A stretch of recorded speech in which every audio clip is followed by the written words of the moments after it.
तो हेलो दोस्तों, आज हम पीरियोडिक प्रॉपर्टीज़ का लेक्चर नंबर 1 शुरू करेंगे। लेक्चर को देखने से पहले मैं एक चीज़ बोल देता हूँ कि as per मार्कआउट syllabus all details में अच्छे से नोट बनाया हूँ एंड इस लेक्चर तुम लोगों के लिए बहुत हेल्पफुल होगा। ये नोट जो बनाया हूँ वो देखो और लिखते जाओ, कॉपी में लिखते जाओ एंड पढ़ाई करो, अच्छे से समझ में आ जाएगा। ओके, तो चलिए शुरू करते हैं। What is effective nuclear charge? ना इफेक्टिव न्यूक्लियर चार्ज होता है, क्या होता है effective nuclear charge? The total amount of positive charge experience by an electron is an atom containing more than 2 electron is known as effective nuclear charge. ये है effective nuclear charge का definition. Okay, effective nuclear charge is denoted by Z star. Okay, Z star से भी हम denote कर सकते हैं और जेड इफेक्ट ऐसे भी बोल सकते हैं हम। Okay, which and is given as z star equals to z minus sigma, where z star is the effective nuclear charge, z is the total nuclear charge, और sigma is shielding effect और screening effect। Okay, और इसको actually हम shielding constant ही बोलते हैं। ये जो sigma है ना, इसको हम शील्डिंग कांस्टेंट बोलते हैं। क्या बोलते हैं? Shielding constant. ओके, इसके बाद आएगा what is screening effect. Screening effect क्या है? Decreasing in the force of attraction between the nucleus and the valence shell electron is called screening effect. Okay, यही है स्क्रीनिंग इफेक्ट। बोले shielding constant is denoted as sigma.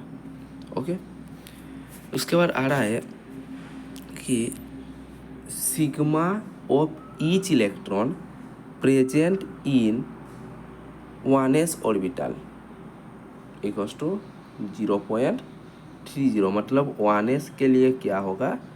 0.30। Sigma of each electron present in an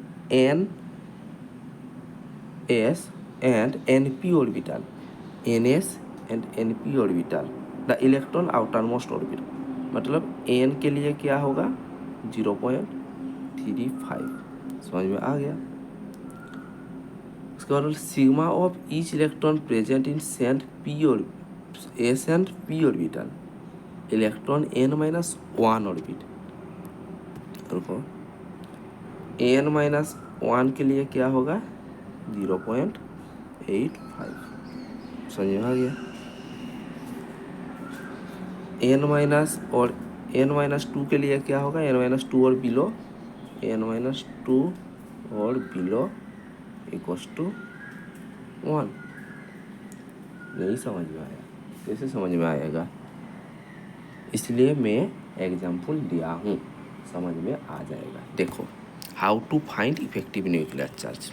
how to find effective nuclear charge, मैं क्या बोला कि N के लिए 0.35, okay, N-1 के लिए 0.85, N-2 और बिलो के लिए क्या होगा? 1।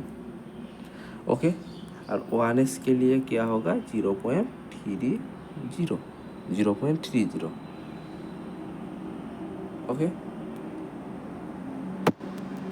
यहाँ पे बोला है कि how to find effective nuclear charge. हम इफेक्टिव न्यूक्लियर चार्ज कैसे फाइंड कर सकते हैं? एक एग्जांपल है, find the effective nuclear charge of K का इफेक्टिव न्यूक्लियर चार्ज फाइंड करो। तो पहले देखते हैं के का इलेक्ट्रॉनिक कॉन्फ़िगरेशन क्या है ना, 1s2 2s2 2p6 3s2 3p6 4s1। तो हम एक बार लिखते हैं, रुको, यहाँ पे के क्या होगा? 1s2 2s2 2p6 3p6 sorry के का होगा 1s2 2s2 2p6 3s2 3p6 4s1। Okay, यहाँ पर जो बाहर सबसे बाहर क्या है 4s, इसको तुम n पकड़ो। ओके, मतलब 4 इक्वल्स टू अगर n पकड़ोगे तो 3 क्या होगा n-1 ऑब्वियसली होगा, और 2 क्या होगा 2 होगा n-2। तो इसको हम पकड़ेंगे n-1, और इसको मतलब और जो n-2 और बिलो मतलब 1s भी उसके अंदर ही आएगा, n-2। ओके ओके, ये यहाँ पर किए हैं हम, यहाँ पर किए हैं। देखो इसको n, इसको n-1, इसको यहाँ पे देखो कि 4s में एक इलेक्ट्रॉन है। इस इलेक्ट्रॉन को सील्ड करने के लिए इस इलेक्ट्रॉन को सील्ड करेंगे। ओके, इस इलेक्ट्रॉन को सील्ड करेंगे मतलब स्क्रीनिंग कांस्टेंट निकालना पड़ेगा। इस इलेक्ट्रॉन कंसीडर नहीं होगा क्योंकि इस इलेक्ट्रॉन को हम क्या करेंगे सील्ड करेंगे।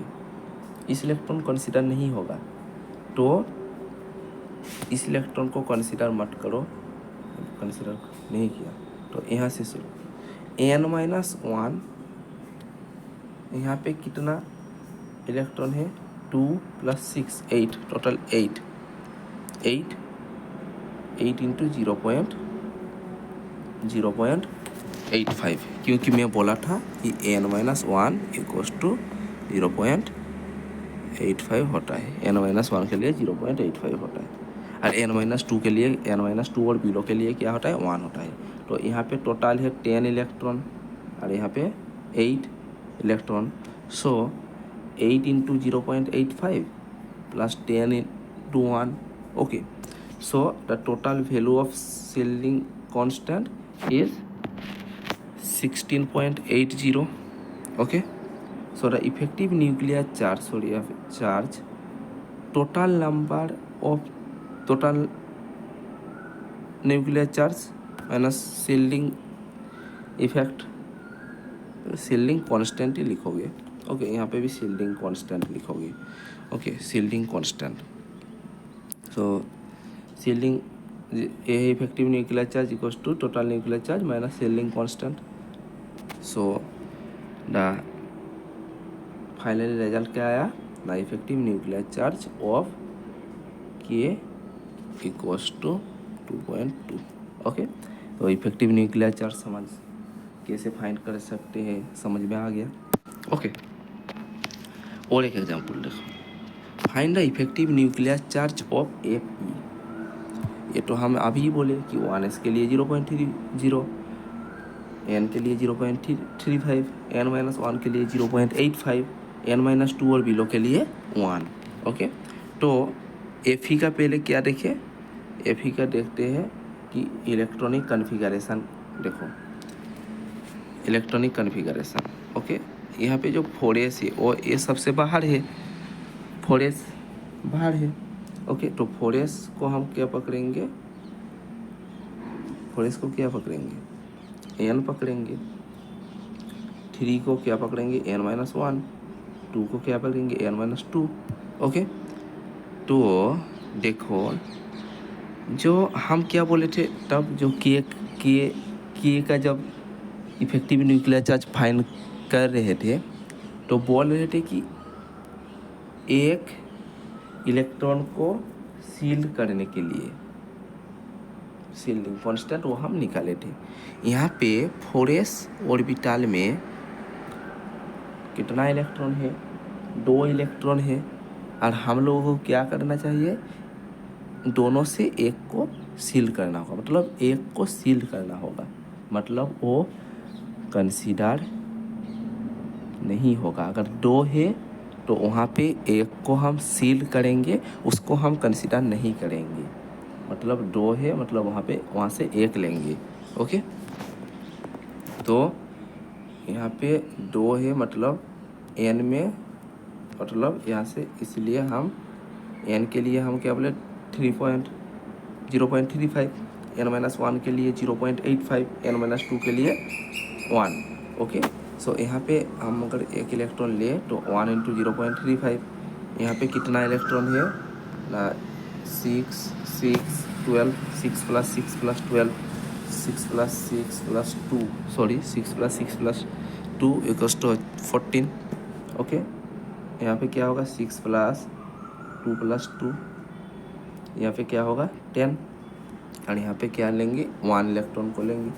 तो फिर यहाँ पे देखो ना, यहाँ पे क्या हुआ ना, 1 × 0.35, 14 × 0.85, 10 × 1 = कितना होगा 22.5।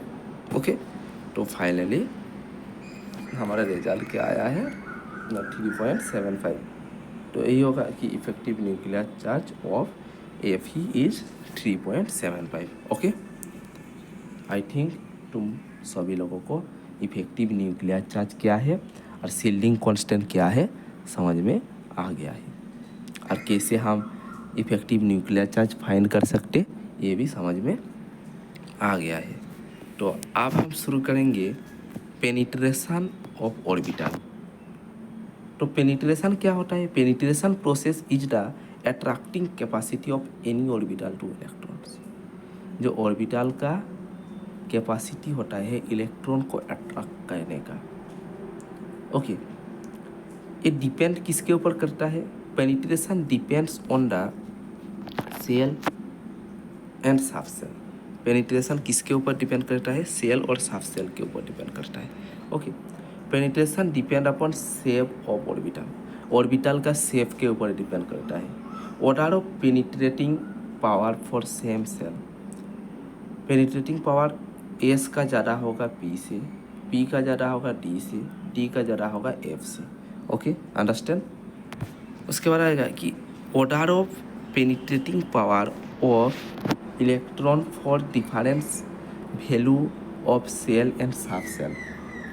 ओके, कि 1s का ज़्यादा होगा 2 से, क्योंकि एस सीक्वेंस वाइज देखो ना, एस ज़्यादा होगा पी से, पी ज़्यादा होगा डी से, डी ज़्यादा होगा एफ से, तो 1s ऑब्वियसली ज़्यादा होगा 2s से, 2s ऑब्वियसली ज़्यादा होगा 2p से, 2p ऑब्वियसली ज़्यादा होगा 3s से।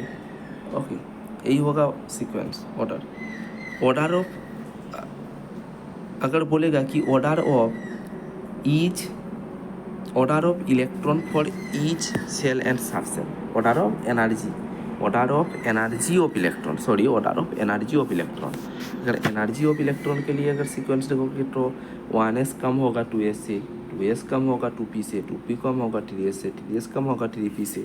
ओके, क्योंकि यहाँ पे ऑलरेडी मेंशन किया हुआ है कि penetrating of power of electron is inversely proportional to energy of electron.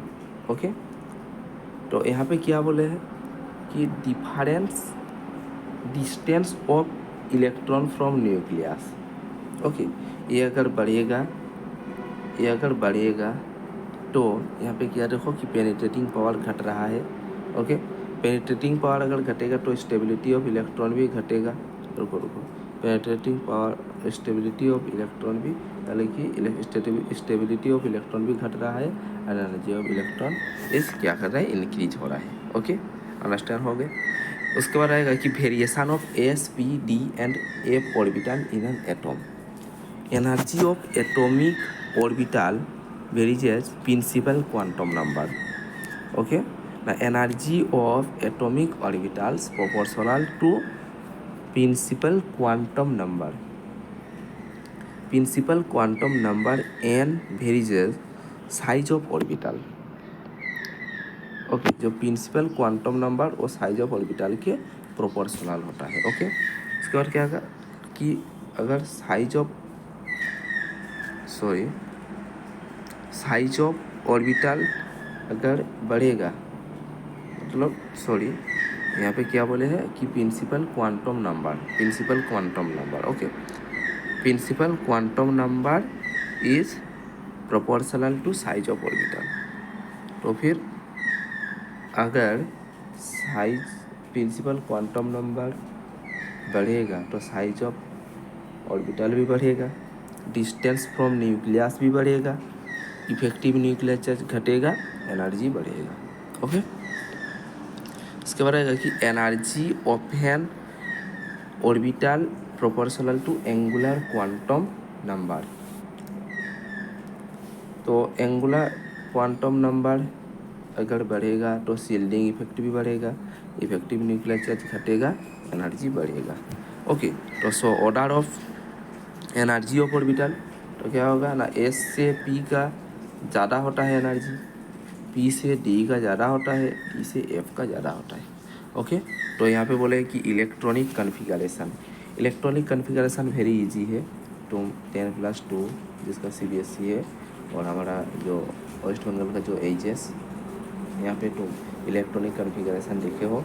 Electronic configuration क्या होता है, the arrangement of electrons in the orbit of an atom is called the electronic configuration. Okay, इसके बाद आएगा इलेक्ट्रॉनिक कन्फिगरेशन, मान डाले तो फिर क्या कि एच का कितना है, 1 इलेक्ट्रॉन है, तो फिर एच को क्या किया ना 1s1, ये जो है ना, ये है electron present in the subshell, electron present in the subshell. और ये जो एस है type of orbital subshell, और ये है principal quantum number, principal quantum number. Okay, ये देखो अच्छे समझ आ जाएगा। उसके बाद क्या है, electronic configuration has 3 information, the principal quantum number n, 3 information क्या है, ये the principal quantum number n, the letter which designated the type of orbitals the subshell, the superscript show the number of electrons are there in the particular subcell। Okay, subshell S subshell के लिए L होगा। Okay, angular quantum number S subshell के लिए angular quantum number क्या होगा, 0 होगा, P के लिए 1 होगा, डी के लिए 2 होगा, एफ के लिए 3 होगा। ओके, ये बेसिक चीज़ है, तुम जानते हो। ओके, तो अबव प्रिंसिपल क्या है, अबव प्रिंसिपल है according to Aufbau rule electrons enter the higher subshell only after electrons are fill in lower subshell. Lower subshell में फिल होने के बाद वो क्या करता है ना, हायर सबसेल में एंटर करता है। और what is Pauli exclusion principle, Pauli exclusion principle, each orbital can accommodated 2 electrons with opposite spin. मतलब जो ऑर्बिटल है ना, वहाँ पे एक इलेक्ट्रॉन ऑपोजिट स्पिन, मतलब इसका ऑपोजिट स्पिन ये होगा, मतलब 2 इलेक्ट्रॉन रहेगा बा, ये भी हम कर सकते हैं, ये भी होगा। ओके, जो स्पिन है ना उसका जो ऑपोजिट स्पिन होगा उन लोगों का, यहाँ पे देखो, यहाँ पे ऑलरेडी मेंशन किया हुआ है। Okay, accommodated with opposite spin, electrons are fill according to n plus, electron are fill according to n+l rule. Energy किसका प्रोपोर्शनल होता है ना, n+l का प्रोपोर्शनल होता है। ओके, और जो पाउली एक्सक्लूशन में क्या है बोल रहा है कि यहाँ पे देखो, each orbital can accommodated 2 electrons with, मतलब एक ऑर्बिटल में 2 ही इलेक्ट्रॉन रहेगा, वो भी ऑपोजिट स्पिन करके। ओके, सेम स्पिन नहीं होगा, ऐसे करके नहीं होगा, अगर एक ऐसा होगा तो एक ऐसा होगा, opposite spin with opposite spin. Okay, समझ में आ गया। तो आई थिंक इस लेक्चर तुम लोगों के लिए बहुत ही हेल्पफुल हुआ है। तो और भी नोटिफिकेशन पाने के लिए चैनल को सब्सक्राइब कीजिए और वीडियो को लाइक कीजिए। ओके, ठीक।